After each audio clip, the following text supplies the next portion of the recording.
Did you ever feel powerless, as if the world's problems were just too big for someone like you? That was me. I used to believe that to take action, to make even the smallest difference, I needed money, power, and age. But I was wrong. All I really needed was a purpose and path. PGC gave me both. That is why I am here today.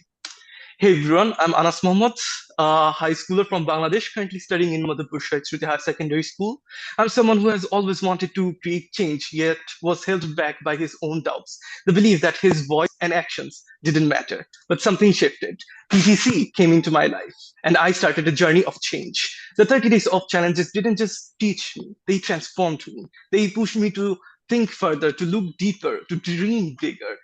Every day I learned something new about problems, solutions, and how I could be a part of it all. And slowly, something inside me started to grow a sense of responsibility, possibility, and the realization that change begins the moment you choose to act. PGC made me realize that action doesn't always need to start loud. Sometimes it starts with something simple, from making low wage meals to convincing store owners to try out fair trade, meeting with politicians, and so much more. I did things I never imagined I could. PGC didn't just change the way I act, it changed the way I think, the way I see myself. It taught me that purpose isn't something we wait for, it's something we create through action. And it all started with a simple choice, the choice to believe in your voice and action. And thanks to PGC, I finally do. So without further ado, let's get right into the cap, which is the Fair and Green Future Initiative. For years, climate change and fairness has been treated as if they're separate struggles. But in the real world, in the fields, in the factories, these realities collide every single day. Low price hurts the workers and broken system hurt the planet. And in the middle of this collision stand the producers, trapped in unfair and unsustainable cycle.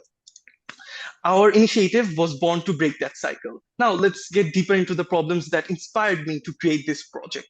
Firstly, it's unfair. Farmers work tirelessly, yet barely earn enough to support their families. Factory workers face long hours, low wages, and unsafe conditions. Also, the rest of us can enjoy a slightly cheaper and more convenient product. At the same time, it's unsustainable. The system that delivers these products are damaging the planet and are the hidden costs of our convenience. It hurts the people and the planet at the same time while trapping producers in a cycle that is both unfair and unsustainable. Here's a simple pie chart that shows how much you'd actually earn from a product worth 100 taka if you work in an average Bangladeshi factory that relies on cheap labor.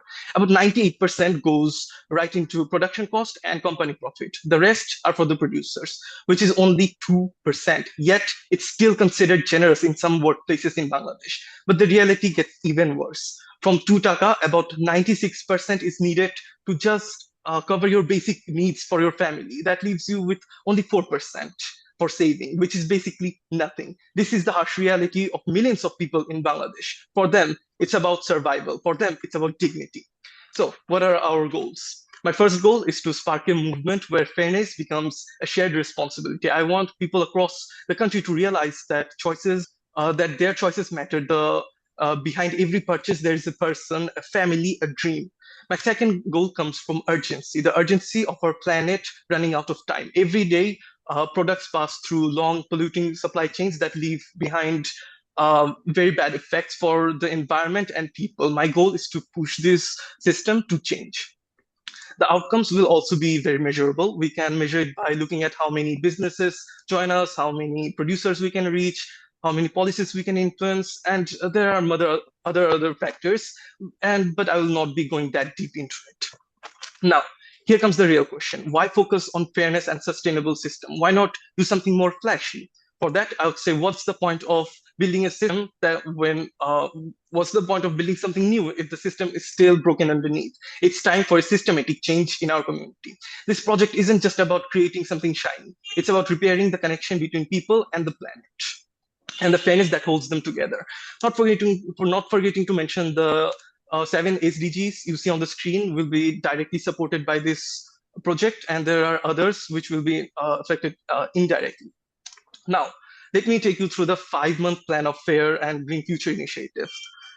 In the first month, it's all about building the foundation. We begin by reaching out to local business, schools, etc., to gather allies who share our vision and form teams. I already have some specific steps and support lined up. I will be working with Prayash and Nobultan, the two major student-led social organizations in our area. I will also connect with local leaders. By month two, we go digital. Our first version of Sustainable Fair Trade Map goes live, connecting with ethical producers across the entire country. At the same time, we begin preparing for engagement with policymakers. Month three is about stepping into the spotlight. We launch our program, extend outreach to government and businesses. We begin public awareness events and social programs.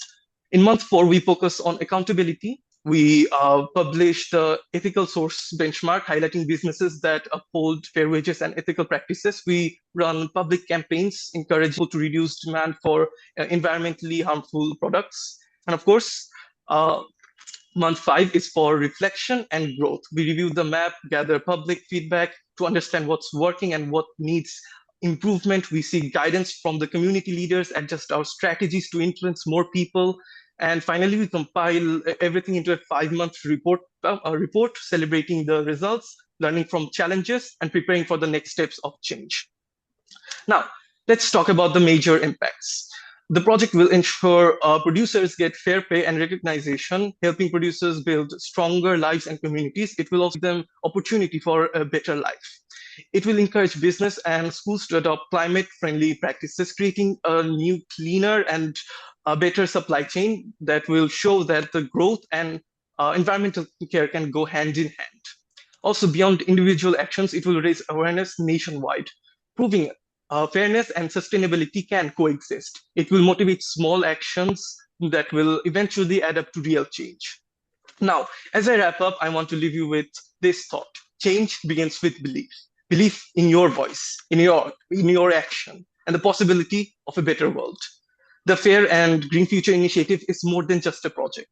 It's a vision for a better world where fairness meets sustainability. I believe together we can create a future that is fair, green, and full of hope. Thank you, everyone.